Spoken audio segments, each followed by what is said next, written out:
Welcome to another edition of Frankly Green Bay, brought to you by Kathy Kolbeck of Waterstone Mortgage. They've been putting videos on the internet for the last year. 271! Ladies and gentlemen, Jill Quigley and John Quigley. Welcome back to Frankly Green Bay. We got the second part of the duo, John Quigley. John, do you have a name for you guys, or is it just... I know you got that Affinado, your jazz quartet, but...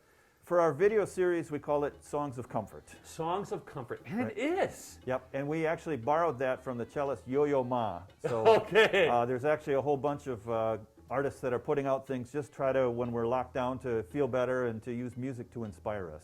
Okay, John, everybody wants to know this question, and I've been wanting to ask this since he came in. What's with the liquor behind you guys? You got, how many bottles are back there? Well, we stopped counting at a certain point. And I hope this doesn't come as a surprise to anybody, but some people are using alcohol to get through the lockdown really? and the whatever else. It was a very innocent thing. Okay. We have bookshelves back behind us, and like everybody else, you know, after you finish off a bottle of wine, you throw it into the recycle bin. And once we just set it back behind us, and we're going to kind of use it to keep track of how far we got into this series. You know, when there were 7 back there, we thought, wow, that's quite an accomplishment. I would say well over 100 now, but we're not saving all the wine bottles either. When you were first doing this series a year ago, did you think you'd be doing this many? Never. What was your thought process? Absolutely not. It was partly to entertain us and partly to reach out people. We knew that people were stuck at home, and as musicians, we weren't going out to perform and go to concerts and go to rehearsals, and we knew other people had the same situation where they're just missing out on entertainment. So Jill seems to have a good time dressing up for these shows, and I noticed that you get into it. Where does this come from, the inspiration, and where do you get the costumes? Well, they're mostly homemade. Okay. Sometimes we do a little thrift store shopping and get them that way. Jill, I think, is more involved in the costuming choices. I would call myself a reluctant prop in what she does. But we have certainly noticed, we kind of keep track of the stats of who's watching our videos.